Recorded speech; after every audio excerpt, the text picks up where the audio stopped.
हम लोग शुरू करेंगे चैप्टर नंबर 10। ठीक है, चैप्टर नंबर 10 जो होता है that is S block element. Chapter number 10 is S block element. S block element जो है वो 2 पार्ट्स में आता है, that is group number 1 and group number 2। उनमें से आपका ग्रुप नंबर 1 कंप्लीट हो गया था और ग्रुप नंबर 2 जो है वो बाकी है। हम यहाँ पे ग्रुप नंबर 2 शुरू करने के पहले थोड़ा सा कुछ बेसिक कैरेक्टर, बेसिक प्रॉपर्टीज हम देखेंगे। ठीक है, सबसे पहले हम बात करते हैं एलिमेंट्स की। तो यहाँ पे एस ब्लॉक एलिमेंट में 2 ग्रुप आते हैं, एक आता है ग्रुप नंबर 1 और दूसरा आता है group number 2। Okay, group number 1 जो है यहाँ पे कुछ एलिमेंट्स है जैसे lithium, sodium, potassium, rubidium, caesium and francium. तो ये जो एलिमेंट्स है ये आते हैं ग्रुप नंबर 1 में। ठीक है, ग्रुप नंबर 2 में आते हैं बेरिलियम, मैग्नीशियम, यहाँ पे आता है कैल्शियम, यहाँ पे आएगा स्ट्रोंटियम, फिर आएगा बेरियम और लास्ट में आएगा रेडियम। ठीक है, तो इस प्रकार से ये रहेंगे ग्रुप नंबर 2 के elements. So group 1 elements and group 2 elements. जब भी हम लोग किसी एलिमेंट्स के बारे में पढ़ते हैं, एक बात और, चाहे वो ग्रुप नंबर 1 रहे या ग्रुप नंबर 2 रहे, एस ब्लॉक में हमेशा मेटल्स प्रेजेंट रहेंगे। So metals are present in group number 1 and group number 2। हाँ, फर्क इतना है, टॉप टू बॉटम जाएंगे तो मेटालिक कैरेक्टर बढ़ेगा, चाहे हम एस ब्लॉक में रहे या पी ब्लॉक में रहे। ठीक है, तो मेटल्स प्रेजेंट है और मेटालिक कैरेक्टर कम ज्यादा हो सकता है। जब भी हम लोग यहाँ पढ़ेंगे तो हमको कुछ प्रॉपर्टीज जो पढ़नी है, उनमें से पहली प्रॉपर्टी जो आती है वो आती है साइज वाली। ठीक है, तो साइज में हमने क्या पढ़ा था, जब भी हम लोग लेफ्ट टू राइट जाते हैं, जब भी हम लोग लेफ्ट टू राइट जाते हैं तो साइज जो होता है वो कम होता है, साइज जो होगा वो कम होगा। लेकिन जब हम टॉप टू बॉटम जाते हैं तो साइज जो होता है वो बढ़ जाता है, साइज जो रहेगा वो बढ़ जाएगा इस प्रकार से।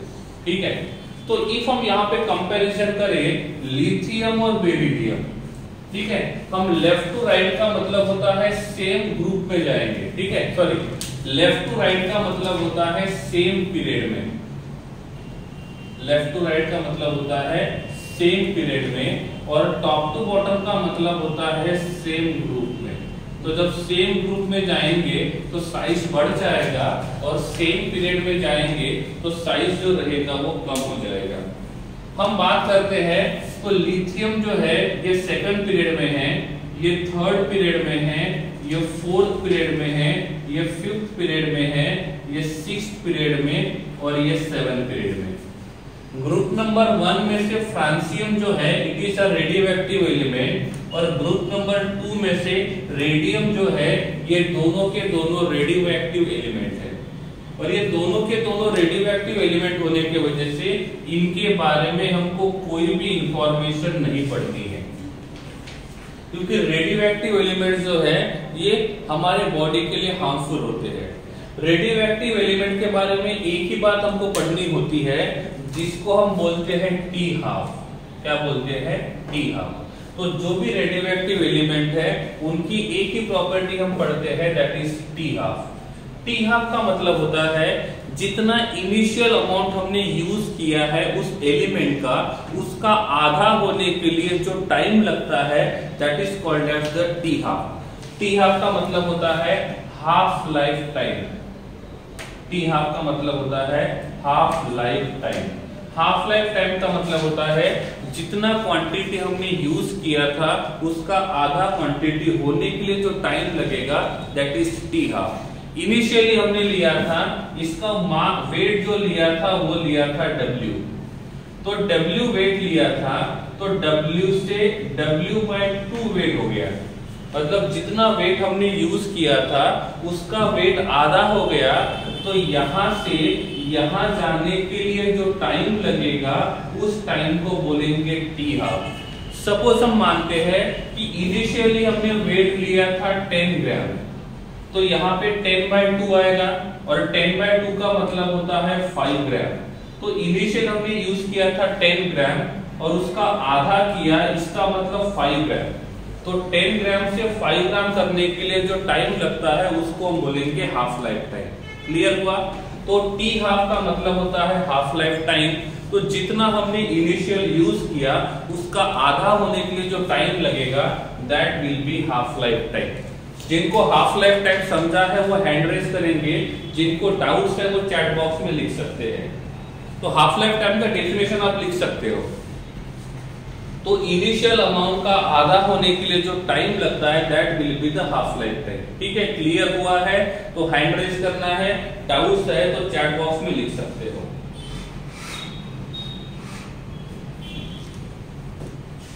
Okay, no doubts? Okay, that's okay. तो रेडियोएक्टिव के लिए हम लोग हाफ लाइफ टाइम पढ़ेंगे। ओके, हम पढ़ रहे थे साइज के बारे में। टॉप टू बॉटम जाएंगे तो साइज बढ़ेगा, लेफ्ट टू राइट जाएंगे तो साइज कम होगा। सपोज मैं यहाँ पे कंपेयर करता हूँ लिथियम और बेरिलियम, तो मुझे बताइए लिथियम और बेरिलियम में से किसका साइज बड़ा रहेगा? लिथियम और बेरिलियम में से किसका साइज बड़ा रहेगा? ये दोनों के दोनों सेम पीरियड में है, सॉरी सेम पीरियड में है। और जब सेम पीरियड में लेफ्ट टू राइट जाते हैं तो साइज जो होता है वो कम होता है। तो लिथियम का साइज बड़ा रहेगा और बेरिलियम का साइज छोटा रहेगा। यहाँ पे हमने रूल्स देखे थे।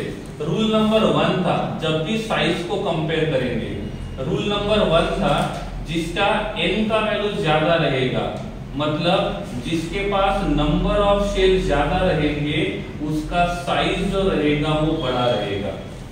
रूल नंबर 2 हमने पढ़ा था जब नंबर ऑफ शेल जो है वो सेम होते हैं, n का वैल्यू सेम रहेगा, तो हम क्या देखेंगे?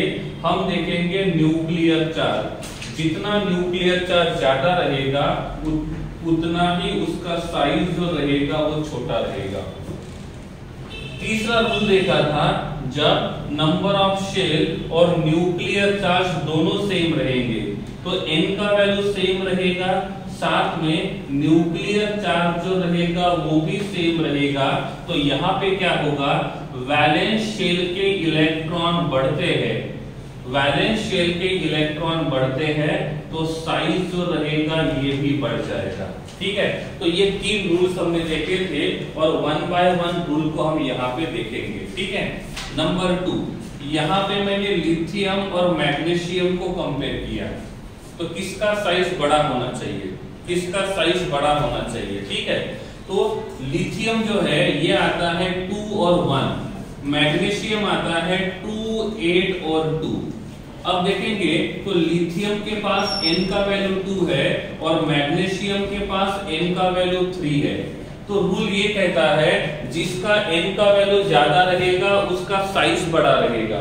तो इसमें मैग्नीशियम के पास नंबर ऑफ शेल ज्यादा है और लिथियम के पास नंबर ऑफ शेल कम है। मतलब ऐसा होगा, दिस इज न्यूक्लियस, ये एक शेल और ये 2 shell, this is the size of lithium.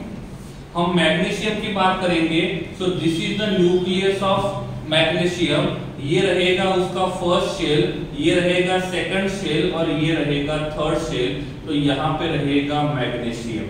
अब आप कंपेयर कर सकते हो, लिथियम के पास 2 शेल है और मैग्नीशियम के पास 3 शेल है। तो मैग्नीशियम के पास नंबर ऑफ शेल ज्यादा है और जिसके पास नंबर ऑफ शेल ज्यादा रहेंगे उसका साइज जो रहेगा वो बढ़ेगा। सिंपल सी बात है। ठीक है, साइज और force of attraction both are inversely proportional. जितना साइज बड़ा रहेगा उतना फोर्स ऑफ अट्रैक्शन कम रहेगा और जितना साइज कम रहेगा उतना फोर्स ऑफ अट्रैक्शन ज्यादा रहेगा। ठीक है, तो इस प्रकार से हम साइज को कंपेयर कर सकते हैं। ठीक है, अब ये तो भी नॉर्मल बात। अब मैंने आपको पूछा मेरे पास 2 एलिमेंट है, 2 एलिमेंट है, एक एलिमेंट जो है वो है Na और दूसरा एलिमेंट जो है वो है Na+। अब मुझे बताओ Na और Na+ में से किसका साइज बड़ा होना चाहिए? Na और Na+ में से किसका साइज बड़ा होना चाहिए? ये कहां से पता चलेगा? देखो ये बेसिक है, ये चैप्टर पढ़ने के लिए, समझने के लिए ज्यादा जरूरी है। ठीक है, ओके। तो Na जो है दैट इज 2, 8, 1 और Na+ का मतलब होता है 2, 8। +1 का मतलब होता है एक इलेक्ट्रॉन लूज करना, +1 का मतलब होता है एक इलेक्ट्रॉन लूज करना, और यहाँ पे Na ने एक इलेक्ट्रॉन लूज किया तब जाके वो Na+ बना। इसके पास नंबर ऑफ शेल 3 है और इसके पास नंबर ऑफ शेल 2 है, ठीक है। तो Na के पास नंबर ऑफ शेल 3 है और Na+ के पास नंबर ऑफ शेल 2 है। रूल नंबर 1 कहता है जिसके पास नंबर ऑफ शेल ज्यादा रहेंगे उसका साइज बड़ा रहेगा। तो Na के पास नंबर ऑफ शेल ज्यादा है और यहाँ पे Na+ के पास नंबर ऑफ शेल कम है, तो Na का साइज बड़ा रहेगा और Na+ का साइज छोटा रहेगा। जिनको ये समझा है वो हैंड रेज करेंगे, नहीं समझा है तो चैट बॉक्स में लिख सकते हो। दिस इज सिंपल बेसिक, ध्यान दोगे तो चैप्टर अच्छे से समझ में आएगा। जिनको समझा है हैंड रेज करेंगे, जिनको नहीं समझा है चैट बॉक्स में लिख सकते हो, जो भी आपको डाउट रहेगा वो।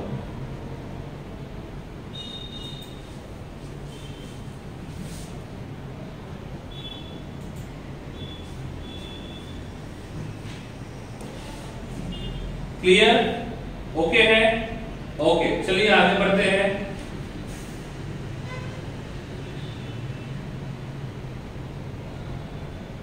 ओके, ठीक है, अच्छा ओके। हाँ, अब देखो तो इस हिसाब से देंगे तो ये Na है और ये Na+ है, ओके। हाँ ना, अब देखो एग्जाम में क्वेश्चन कैसे आता है, एग्जाम में क्वेश्चन कैसे आता है।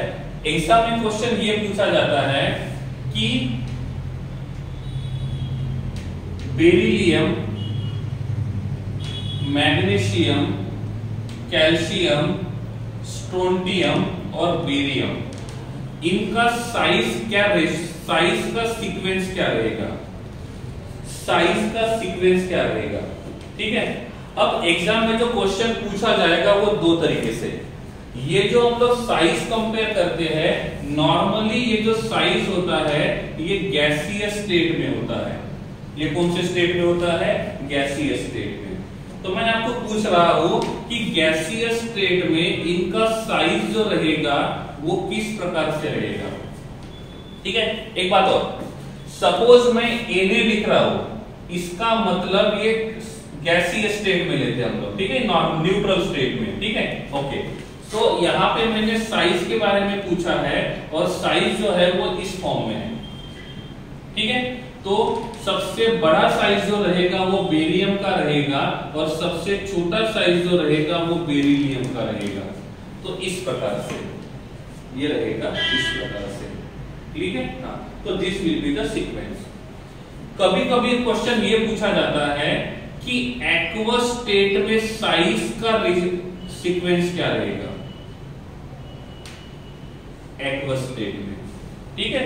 देखो इफ ये Na है तो ये नॉर्मल स्टेट में है और Na से जब ये Na+ बनेगा तो ये एक्वस स्टेट में चले जाएगा।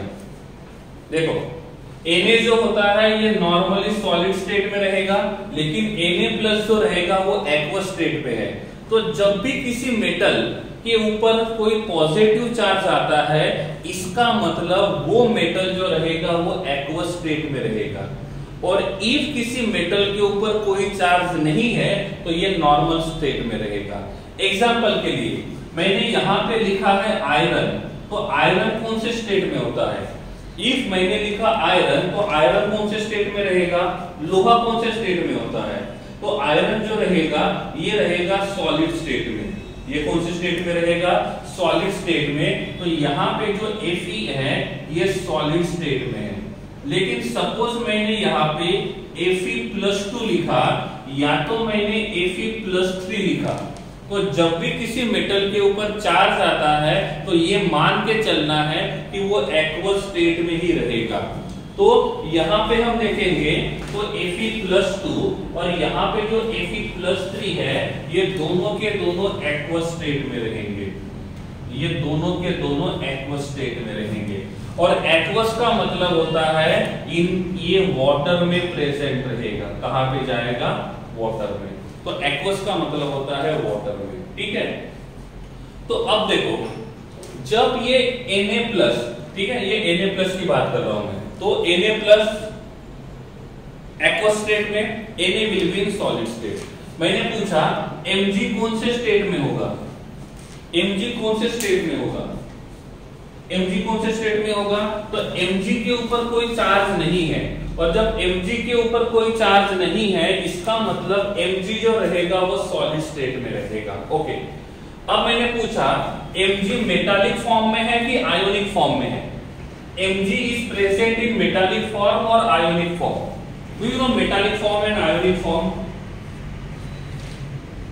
ठीक है, ये जो न्यूट्रल वाला होता है इसको बोलते हैं मेटालिक फॉर्म।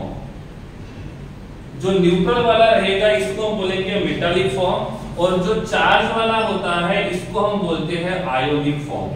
ठीक है, तो जो भी एलिमेंट्स है, मेटल्स है, वो दो फॉर्म में होते हैं। एक होता है मेटालिक फॉर्म और दूसरा होता है ionic form. One is metallic form and second is ionic form. ठीक है, तो यहाँ पे Fe मेटालिक फॉर्म में है, Fe+2 और +3 जो रहेगा वो आयोनिक फॉर्म में रहेगा। यहाँ पे जो Mg है इसके ऊपर कोई चार्ज नहीं है, इसका मतलब Mg is present in metallic form, और इफ मैं यहाँ पे लिखता हूँ Mg+2 तो ये होगा आयोनिक फॉर्म। ठीक है, अब यहाँ पे जो Mg+2 है ये आयोनिक फॉर्म में है, और जब ये आयोनिक फॉर्म में रहेगा तो ये एक्वस स्टेट में रहेगा, और जब ये एक्वस स्टेट में रहेगा इसका मतलब ये वाटर के अंदर प्रेजेंट रहेगा। इसका मतलब ये वाटर के अंदर प्रेजेंट रहेगा। ठीक है, इसके साथ मैं कंपेयर करता हूं कैल्शियम+2 को। यहाँ पे जो कैल्शियम है ये +2 में है, इसका मतलब ये कैल्शियम यहाँ पे मेटालिक स्टेट में है कि आयोनिक स्टेट में है? ये मेटालिक स्टेट में है कि आयोनिक स्टेट में है?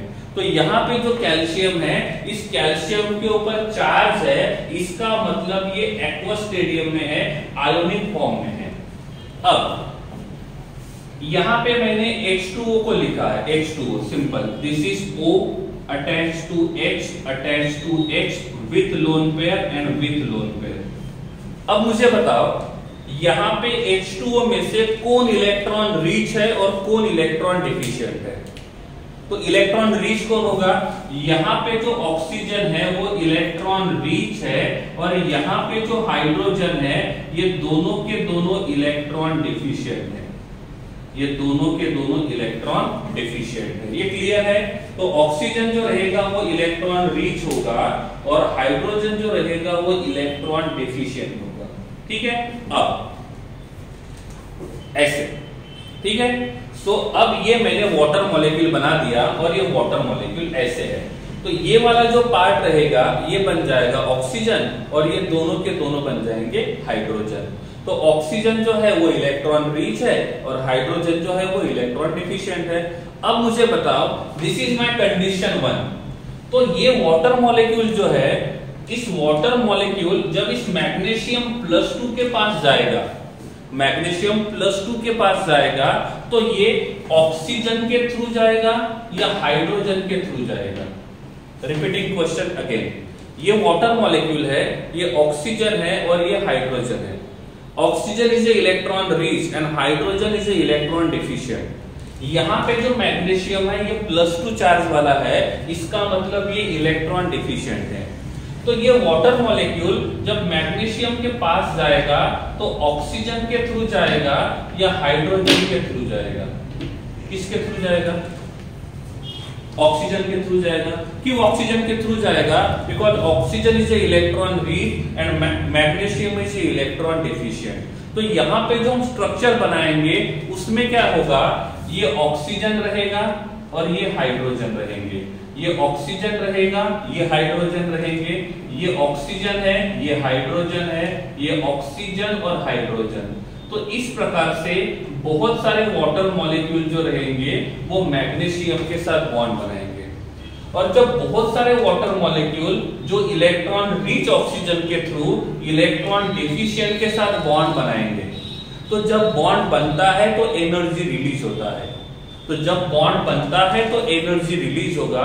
तो जब इस वाटर मॉलिक्यूल ये मैग्नीशियम के पास जाएगा, जब वाटर मॉलिक्यूल मैग्नीशियम के पास जाएगा तो उनके बीच में बॉन्ड बनेगा, और जब बॉन्ड बनेगा तो एनर्जी रिलीज होगा, और जब एनर्जी रिलीज होगा इसका मतलब यहां पे एनर्जी रिलीज होगा, तो इस प्रोसेस को हम बोलेंगे एक्सोथर्मिक प्रोसेस। क्या बोलेंगे?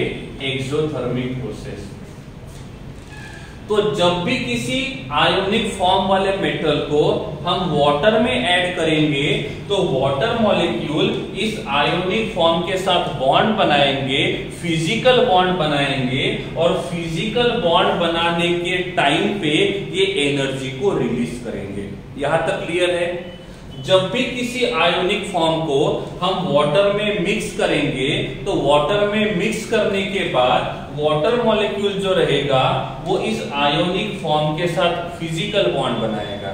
जब ये बॉन्ड बनाएगा तो एनर्जी को रिलीज करेगा, और जो एनर्जी को रिलीज करेगा तो यहाँ पे जो प्रोसेस रहेगा इसको बोलेंगे एक्सोथर्मिक प्रोसेस। यहां तक समझा है तो हैंड रेज करना है, नहीं समझा है तो डाउट पूछना है। मिनिमम 20 तो होने चाहिए हैंड रेज वाले, मिनिमम। ओके, वेरी गुड, 20 से ज्यादा हो गए। और यहां पे जो एनर्जी रिलीज होगा उस एनर्जी को कहते हैं हाइड्रेशन एनर्जी, उसको हम कहते हैं हाइड्रेशन एनर्जी। तो जब भी किसी आयोनिक फॉर्म को हम वाटर में ऐड करते हैं तो वाटर में ऐड करने के बाद वाटर इस आयन के साथ बॉन्ड बनाएगा और वहां पे जो एनर्जी रिलीज करेगा that is called as hydration energy. देवर्स ठीक है? ओके। तो अब मुझे बताओ यहां पे जो हाइड्रेशन एनर्जी रहेगा उसका साइन क्या होगा, पॉजिटिव या नेगेटिव? यहां पे जो हाइड्रेशन एनर्जी रहेगा इस एनर्जी का साइन क्या होगा, पॉजिटिव या नेगेटिव? और क्यों? आपको कैसे पता चला वो पॉजिटिव रहेगा कि नेगेटिव रहेगा?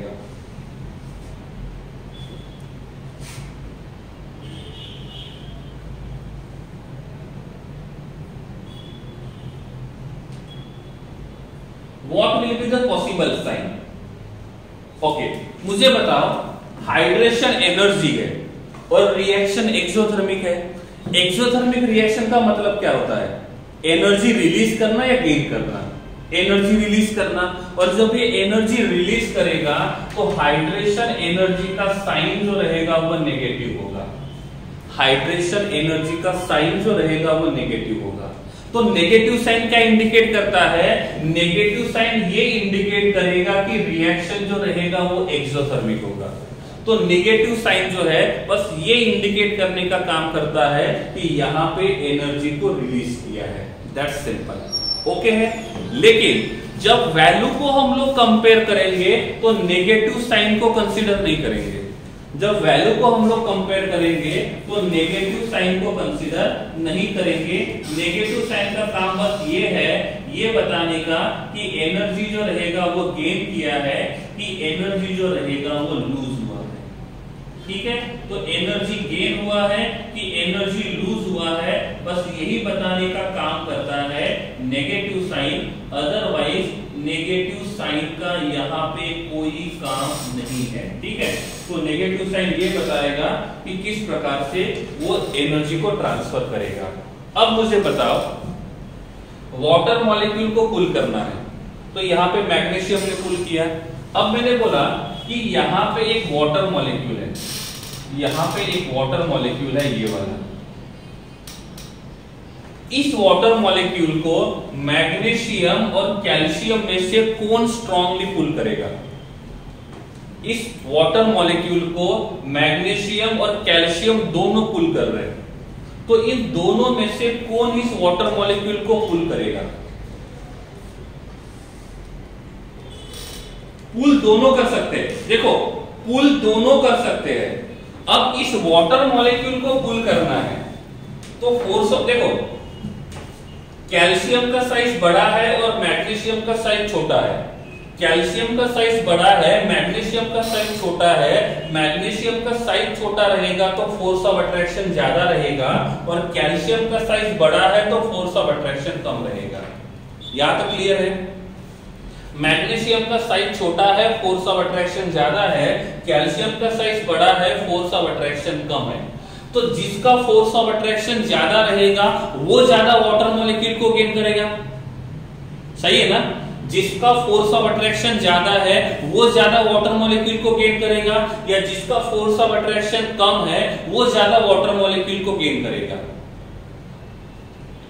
जिसका फोर्स ऑफ अट्रैक्शन ज्यादा है वो वाटर मॉलिक्यूल को ज्यादा गेन करेगा, या जिसका फोर्स ऑफ अट्रैक्शन कम है वो वाटर मॉलिक्यूल को गेन करेगा। जिसका फोर्स ऑफ अट्रैक्शन ज्यादा है वो वाटर मॉलिक्यूल को ज्यादा पुल करेगा। तो मुझे बताओ किसके अराउंड वाटर मॉलिक्यूल ज्यादा रहेंगे, किसके अराउंड वाटर मॉलिक्यूल ज्यादा रहेंगे, मैग्नीशियम +2 या कैल्शियम +2? किसके अराउंड वाटर मॉलिक्यूल ज्यादा रहेंगे, मैग्नीशियम +2।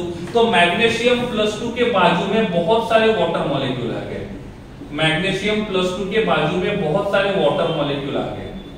लेकिन कैल्शियम के बाजू में वाटर मॉलिक्यूल का क्वांटिटी कम है, क्योंकि कैल्शियम का फोर्स ऑफ अट्रैक्शन ज्यादा है। यहां तक क्लियर है, ये समझ में आ गया किसके अराउंड वाटर मॉलिक्यूल ज्यादा रहेंगे और किसके अराउंड वाटर मॉलिक्यूल कम रहेंगे। ये क्लियर हो गया। क्लियर हुआ है तो हैंड रेज करना है, नहीं समझा है तो चैट बॉक्स में लिखना है। अरे 20 तो होने चाहिए, मिनिमम की बात कर रहा हूं, मिनिमम। ओके ठीक है, ओके दैट्स गुड। अब इसके अराउंड में वाटर मॉलिक्यूल ज्यादा आएंगे तो ये बॉन्ड भी ज्यादा बनाएंगे, और बॉन्ड भी ज्यादा बनाएंगे तो यहां पे एनर्जी भी ज्यादा रिलीज होगी। इसका मतलब मैग्नीशियम +2 का हाइड्रेशन एंथैल्पी कैल्शियम +2 से ज्यादा रहेगा। क्या बोला मैंने, मैग्नीशियम +2 का हाइड्रेशन एंथैल्पी कैल्शियम +2 से ज्यादा रहेगा। ये इसलिए ज्यादा रहेगा क्योंकि मैग्नीशियम ने बहुत सारे वाटर मॉलिक्यूल को पुल किया, और मैग्नीशियम ने जब बहुत सारे वाटर मॉलिक्यूल को पुल किया तो उनके साथ ज्यादा बॉन्ड बनाया, क्योंकि जितने वाटर मॉलिक्यूल ज्यादा रहेंगे उतने बॉन्ड्स ज्यादा रहेंगे, और जितने बॉन्ड ज्यादा बनेंगे उतना एनर्जी भी ज्यादा रिलीज करेगा, और इसीलिए मैग्नीशियम ज्यादा एनर्जी रिलीज करेगा कंपेयर टू कैल्शियम। इसीलिए मैग्नीशियम +2 का हाइड्रेशन एंथैल्पी ज्यादा रहेगा और कैल्शियम +2 का हाइड्रेशन एंथैल्पी कम रहेगा। क्लियर हुआ, ये बात समझ में आ गई, ये वाली बात समझ में आ गई है तो हैंड रेज कर दो, नहीं समझा तो चैट बॉक्स में लिख दो।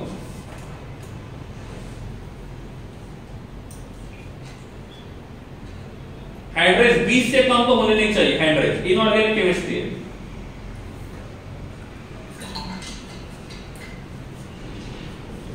Okay very good, that's okay.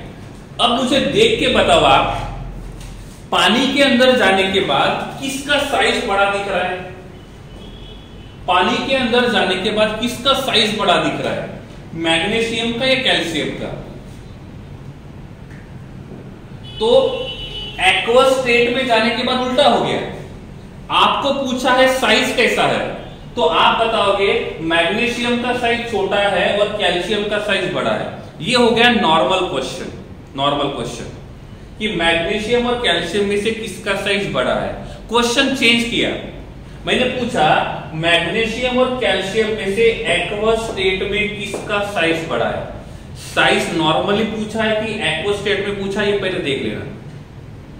तो एक्वस स्टेट में क्या होगा, एक्वस स्टेट में मैग्नीशियम का साइज बड़ा है और कैल्शियम +2 का साइज बड़ा है। तो नॉर्मल और एक्वस स्टेट का जो सीक्वेंस रहेगा वो एग्जैक्टली अपोजिट रहेगा, ठीक है। तो एक्वस स्टेट में सीक्वेंस क्या रहेगा, बेरिलियम +2 का साइज सबसे बड़ा, उससे छोटा मैग्नीशियम +2, उससे छोटा कैल्शियम +2, उससे छोटा स्ट्रोंटियम +2 और सबसे छोटा बेरियम +2। ये समझ में आ रहा है। नॉर्मल में जो साइज है उसका ट्रेंड है, उसका अपोजिट ट्रेंड जो रहेगा वो एक्वस स्टेट में रहेगा। जिनको ये ट्रेंड समझ में आ गया है वो हैंड रेज करेंगे, बाकी चैट बॉक्स में लिखते बैठेंगे। 20 से कम नहीं होने चाहिए।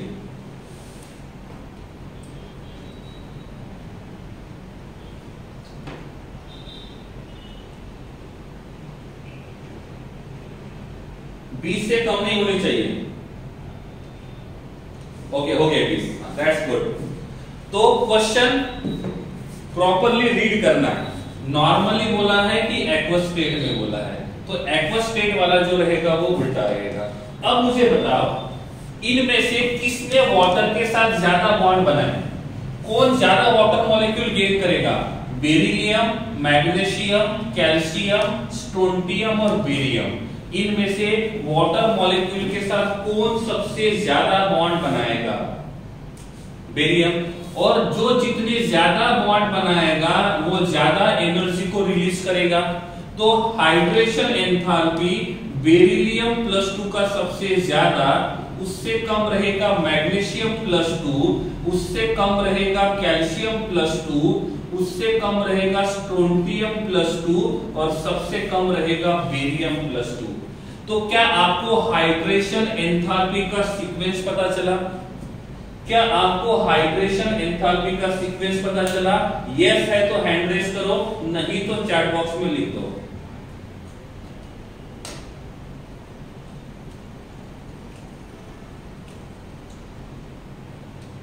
अठारह ही हो गए, 20 की उम्मीद किया है मैंने, कम से कम 20 की,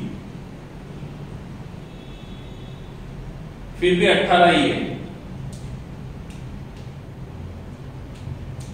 अरे 20 ही हो गए, चलो 20 हो गए, दैट्स वेरी गुड। तो ये कंसेप्ट हो गया क्लियर, ठीक है। तो hydration enthalpy sign negative, value को कंपेयर करने के टाइम पे नेगेटिव साइन को कंसीडर नहीं करना है।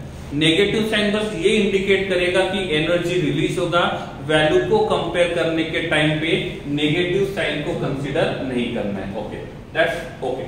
नाउ अब ये जो मेटल्स है, ये जो मेटल्स है, तो मेटल्स और मेटल्स के बीच में जो बॉन्ड होता है उसको बोलते हैं मेटालिक बॉन्ड। अब मैंने बोला यहां पे मेरे पास मैग्नीशियम है और यहां पे मेरे पास मैग्नीशियम है, इनके बीच में मेटालिक बॉन्ड है। यहां पे जो मेरे पास है ये कैल्शियम है और यहां पे मेरे पास कैल्शियम है। तो आप मुझे बताओ मैग्नीशियम और मैग्नीशियम के बीच का फोर्स ऑफ अट्रैक्शन ज्यादा रहेगा या कैल्शियम और कैल्शियम के बीच का फोर्स ऑफ अट्रैक्शन ज्यादा रहेगा? किसके बीच का फोर्स ऑफ अट्रैक्शन ज्यादा रहेगा? मैग्नीशियम और मैग्नीशियम या कैल्शियम और कैल्शियम? चलो आपका आंसर तो आ गया मैग्नीशियम। मैंने पूछा क्यों? मैंने पूछा क्यों तो क्या होगा? क्यों? क्योंकि मैग्नीशियम का साइज छोटा है और कैल्शियम का साइज बड़ा है, तो जिसका साइज छोटा रहेगा उसका फोर्स ऑफ अट्रैक्शन ज्यादा रहेगा। एम आई राइट? तो यहाँ पे फोर्स ऑफ अट्रैक्शन ज्यादा है, यहाँ पे फोर्स ऑफ अट्रैक्शन कम है। तो जिसका फोर्स ऑफ अट्रैक्शन ज्यादा होता है, जिसका फोर्स ऑफ अट्रैक्शन ज्यादा होता है उसका melting point and boiling point बड़ा होता है। ठीक है, तो उसका मेल्टिंग पॉइंट और बॉइलिंग पॉइंट ज्यादा रहेगा। तो मुझे बताओ मैग्नीशियम और मैग्नीशियम का बॉन्ड तोड़ने के लिए ज्यादा एनर्जी देना पड़ेगा या कैल्शियम और कैल्शियम के बीच का बॉन्ड तोड़ने के लिए ज्यादा एनर्जी देना पड़ेगा? किसका बॉन्ड तोड़ने के लिए ज्यादा एनर्जी देना पड़ेगा? मैग्नीशियम के बीच का बॉन्ड तोड़ने के लिए ज्यादा एनर्जी देना पड़ेगा। इसका मतलब मैग्नीशियम के बीच का मेल्टिंग पॉइंट कैल्शियम से ज्यादा होगा। तो इफ मैं यहाँ पे मेल्टिंग पॉइंट के हिसाब से कंपेयर करता हूं तो इनका मेल्टिंग पॉइंट जो रहेगा उसका सीक्वेंस क्या होगा? हम यहां से इधर जा रहे हैं तो मेल्टिंग पॉइंट, या तो हम यहां से इधर आ रहे हैं तो मेल्टिंग पॉइंट बढ़ेगा या कम होगा? बेरिलियम से बेरियम की तरफ जाएंगे तो मेल्टिंग पॉइंट बॉइलिंग पॉइंट बढ़ना चाहिए या मेल्टिंग पॉइंट बॉइलिंग पॉइंट कम होना चाहिए? टॉप टू बॉटम जाएंगे तो मेल्टिंग पॉइंट बॉइलिंग पॉइंट बढ़ना चाहिए या फोर्स ऑफ अट्रैक्शन कम होना चाहिए? ठीक है, ओके है। हाँ, तो क्या होना चाहिए? कम होना चाहिए। तो हम देखेंगे तो बेरियम का मेल्टिंग पॉइंट बॉइलिंग पॉइंट सबसे ज्यादा रहेगा और बेरिलियम का मेल्टिंग पॉइंट बॉइलिंग पॉइंट कम रहेगा। बेरियम का मेल्टिंग पॉइंट ज्यादा रहेगा और बेरिलियम का मेल्टिंग पॉइंट जो रहेगा वो कम रहेगा। ठीक है, बेरिलियम का ज्यादा रहेगा और बेरियम का कम रहेगा। यहां तक क्लियर है? ओके। अब मैंने पूछा मतलब मेल्टिंग पॉइंट जो रहेगा ये कम होगा। टॉप टू बॉटम जाएंगे तो मेल्टिंग पॉइंट जो रहेगा वो कम होगा। Okay, that's okay. नाउ अब मैंने पूछा टॉप टू बॉटम जाएंगे तो फोर्स ऑफ अट्रैक्शन बढ़ेगा या कम होगा? टॉप टू बॉटम जाएंगे तो फोर्स ऑफ अट्रैक्शन बढ़ेगा या कम होगा? कॉमन सेंस की बात है, फोर्स ऑफ अट्रैक्शन कम होगा। अब मुझे बताओ टॉप टू बॉटम जाएंगे तो आयोनाइजेशन एंथैल्पी बढ़ेगा या कम होगा? टॉप टू बॉटम जाएंगे तो आयोनाइजेशन एंथैल्पी बढ़ेगा या कम होगा?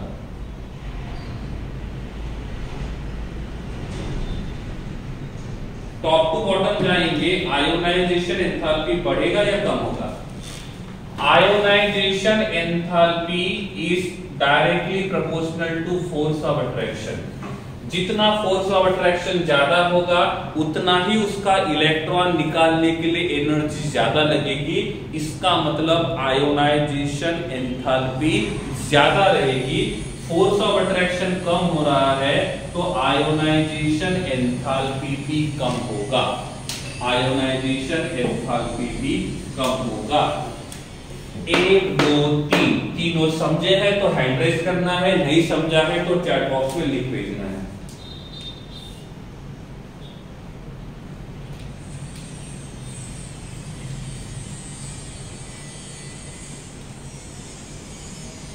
ठीक है, ओके, वेरी गुड। चलो, यस देवर, फोर्स ऑफ अट्रैक्शन कम तो बॉन्ड लेंथ ज्यादा, दैट्स सही है। हाँ, सही है, ओके। ये है इसकी बात। अब एक बार एक क्वेश्चन पूछा गया था, सोडियम, ठीक है, क्वेश्चन पूछा था सोडियम में मेटालिक रेडियस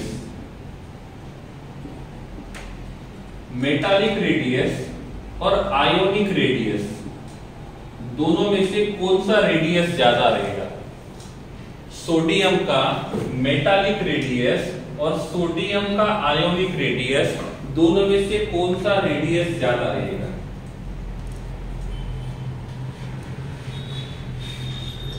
ओके, अब उन्होंने मेटालिक पूछा मतलब क्या पूछा? उन्होंने मेटालिक पूछा मतलब उन्होंने Na के बारे में पूछा, और जब उन्होंने आयोनिक पूछा तो उन्होंने Na+ के बारे में पूछा। दोनों अलग अलग है। जब उन्होंने मेटालिक बोला तो उन्होंने Na के बारे में पूछा देवर्ष, और जब उन्होंने आयोनिक बोला तो उन्होंने आयंस के बारे में बोला है। ठीक है, हम साइज को नहीं, उसके इंडिविजुअल रेडियस को देख रहे हैं। इंडिविजुअल रेडियस, मैंने ये नहीं बोला वो एक्वस स्टेट में है, मैंने ये नहीं बोला वो एक्वस स्टेट में, मैंने ये बोला वो सिंपल आयोनिक फॉर्म में है। ठीक है, अब क्या होगा, ये रहेगा 281 और ये रहेगा 28। एक के पास 281 है और दूसरे के पास 28 है। इसके पास नंबर ऑफ शेल 3 है और इसके पास नंबर ऑफ शेल 2 है। तो जिसके पास नंबर ऑफ शेल ज्यादा रहेंगे उसका साइज जो रहेगा वो बड़ा होना चाहिए। उसका साइज जो रहेगा वो बड़ा होना चाहिए। समझा है तो हैंड रेज करो, या तो चैट बॉक्स में लिख दो। और हैंड रेज 20 से कम तो नहीं होने चाहिए। हैंड रेज 20 से कम तो नहीं होने चाहिए, तो मुझे हैंड रेज करना पड़ेगा याद से। ओके, ठीक है, तो चलो, तो यहां से हमने आज बेसिक शुरू किया। कल हम लोग इसी टॉपिक को कंटिन्यू करेंगे। आज के लिए इतना ही। कुछ डाउट्स है तो पूछ सकते हो, अदरवाइज आज का सेशन यहीं पे खत्म कर देते हैं। Thank you so much.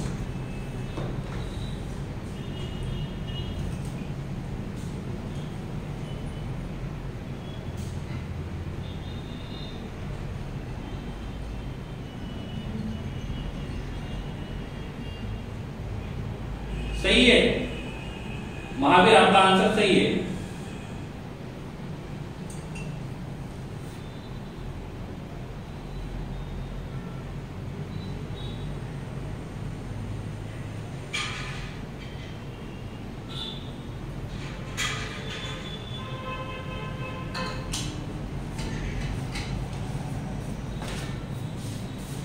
चलिए फिर आज का सेशन यहीं पे खत्म कर